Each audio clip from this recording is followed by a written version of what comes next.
Hi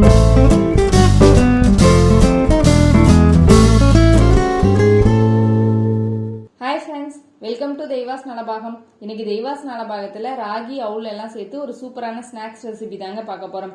ராகியில் protein, fibre and கால்சியம்லாம் அதிகமாகவே இருக்குங்க. இது கூட நம்ம அவுல், எள்ளு எல்லாம் சேர்த்து செய்ய போகிறோம். அது மட்டும் இல்லாமல் இதில் ஒயிட் சுகர் எதுவும் சேர்க்காம இன்னும் நல்லா ஹெல்த்தியாக பண்ண போகிறோம். குழந்தைங்களுக்கு இந்த மாதிரி செஞ்சு கொடுத்தா உடம்பு நல்லா ஸ்ட்ராங்காக இருக்கிறதோட இல்லாமல் அவங்களுக்கு நல்ல நோய் எதிர்ப்பு சக்தியும் அதிகமாகுங்க. இந்த ரெசிபியில் நம்ம அவுல் சேர்த்து செய்யறதுனால ரொம்பவே சாஃப்டாக இருக்குங்க. வாங்க எப்படி செய்யறதுன்னு பார்க்கலாம்.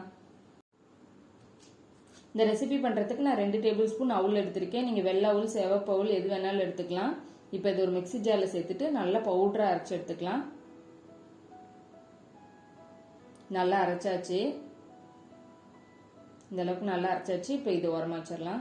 இப்போ இன்னொரு பாத்திரத்தில் 1 கப் அளவுக்கு பொடிச்ச வெல்லம் எடுத்திருக்கேன். இதை உள்ளே சேர்த்துடலாம். இப்போ இதுக்கு 1/4 கப் அளவுக்கு தண்ணி ஊற்றிக்கோங்க. ஜஸ்ட் அந்த வெல்லம் கரைஞ்சி வந்தால் போதும், அந்த அளவுக்கு மட்டும் கொஞ்சமாக தண்ணி ஊற்றிக்கோங்க. சேர்த்துட்டு இது பதம்லாம் எதுவும் தேவையில்லை. இதை நல்லா கரைச்சி எடுத்துக்கலாம். அந்த அளவுக்கு காய்ச்சிக்கலாம். ரெடி ஆயிடுச்சு. இப்போ இதை நம்ம ஃபில்டர் பண்ணிக்கலாம். ஃபில்டர் பண்ணியாச்சு. இப்போ இது இருக்கட்டும். இப்போ ஒரு வடைசட்டியில் 2 டேபிள் ஸ்பூன் அளவுக்கு வெள்ளை எள்ளு எடுத்திருக்கேன். இதை உள்ளே சேர்த்துடலாம். சேர்த்துட்டு இதை நல்லா வறுத்துருங்க. நல்லா பொரிஞ்சு வர அளவுக்கு நல்லா வறுத்துடணும். இது கரிஞ்சிடக்கூடாது. இப்போ இதை இன்னொரு பாத்திரத்தில் எடுத்து வச்சிடலாம். இப்போ இதே பேனில் 1 டேபிள் ஸ்பூன் நெய் சேர்த்துக்கோங்க. பொடியை கட் பண்ணி வச்சிருக்கிற முந்திரி பருப்பு ஒரு 2 டேபிள் ஸ்பூன் அளவுக்கு இருக்கும். இதை உள்ளே சேர்த்து நல்லா வறுத்துக்கிறேன். இது ஆப்ஷனல் தான், உங்களுக்கு விருப்பப்பட்டால் சேர்த்துக்கலாம், இல்லைன்னா வேண்டாம். இதை நல்லா வறுத்து எடுத்து வச்சுக்கலாம். இதுலேயே இன்னொரு டேபிள் ஸ்பூன் நெய் சேர்த்துருங்க. சேர்த்துட்டு இப்போ நம்ம அரைச்சி வச்சிருக்கிற அவுல உள்ளே சேர்த்துடலாம்.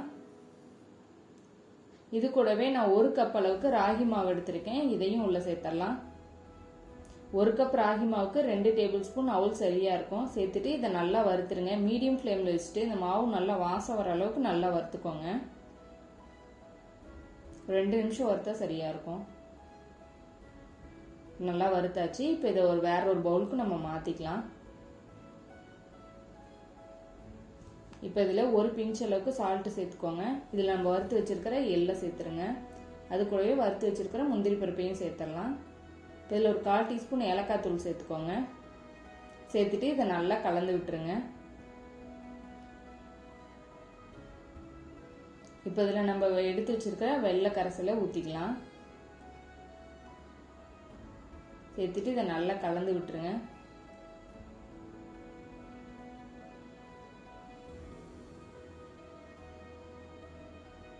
கொஞ்சம் கொஞ்சமாக நம்ம வச்சிருக்கிறது எல்லாமே சேர்த்துட்டு இதை நம்ம பிசைஞ்சிடலாம்.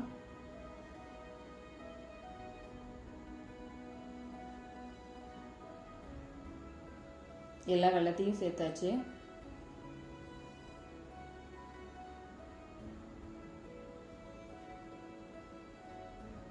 கலந்துட்டு இதில் ஒரு 1/4 கப் அளவுக்கு துருவன தேங்காய் வச்சுருக்கேன். இதையும் உள்ளே சேர்த்துடலாம். சேர்த்துட்டு இதெல்லாம் நல்லா சேர்த்து பிசைஞ்சுக்கோங்க. இதனால இந்த பதத்தில் இருக்கணும். ஒருவேளை உங்களுக்கு ஹார்டாக இருக்கிற மாதிரி இருந்துச்சுன்னா நீங்கள் கொஞ்சமாக சுடுதண்ணி சேர்த்துக்கலாம். ஆனால் இதுவே சரியாக இருக்கும். 1 கப் மாவுக்கு நம்ம 1/4 கப் தண்ணி ஊற்றி கரைச்சிருக்கோம் வெல்லம். இந்த பாகவே சரியாக இருக்கும். நல்லா பிணைஞ்சிட்டு இந்த மாதிரி எடுத்துக்கோங்க. உங்களுக்கு விருப்பப்பட்ட சைஸில் நம்ம இதை உருண்டை பிடிக்கலாம். அப்படி இல்லைன்னா கொலக்கட்டை மாதிரி அப்படியே நம்ம பிடி கொலக்கட்டை மாதிரியும் பிடிச்சி வச்சுக்கலாம். உங்களுக்கு எந்த ஷேப் பிடிக்குதோ அந்த அளவுக்கு நீங்கள் அதை பிடிச்சி வச்சுக்கலாம். இப்போ நம்ம இதை ஒரு இட்லி தட்டில் நான் லைட்டாக எண்ணெய் தடவி வச்சுருக்கேன். இப்போ இதில் நம்ம பிடிச்சி உள்ளே வச்சிடலாம். இதை நம்ம இட்லி பாத்திரத்தில் தான் வச்சு வேக வைக்க போகிறோம்.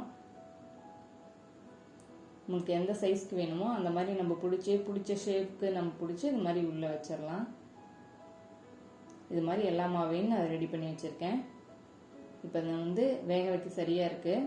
இப்போ ஒரு பாத்திரத்தில் இட்லி பாத்திரத்தில் தண்ணி ஊற்றிட்டு தண்ணி நல்லா கொதிக்கணும். கொதிச்சதுக்கப்புறம் தட்டை உள்ளே வச்சுருங்க.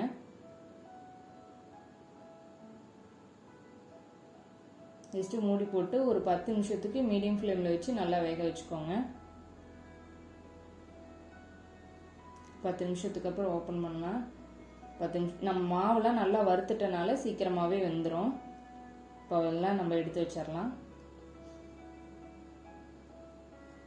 அவ்வளோதாங்க. நான் எவ்வளோ சாஃப்டாக இருக்குது பாருங்கள். நம்ம அவுல் சேர்த்துருக்கறனால ரொம்ப சாஃப்டாக இருக்குது. நம்ம வெறும் ராகி வச்சு செஞ்சு இந்த அளவுக்கு நம்மளுக்கு சாஃப்டாக வராது. மேலே கொஞ்சம் தேங்காய் வச்சுக்கிறேன். அவ்வளோதாங்க, நம்ம சூப்பரான ராகி மாவில் செஞ்ச ரெசிபி ரெடி ஆயிடுச்சு. நீங்களும் ட்ரை பண்ணி பாருங்கள். உங்களுக்கு பிடிச்சிருந்துச்சுன்னா லைக் பண்ணுங்கள், ஷேர் பண்ணுங்கள். நம்ம தெய்வாஸ் நலபாகம் சேனலுக்கு சப்ஸ்கிரைப் பண்ணுங்கள்.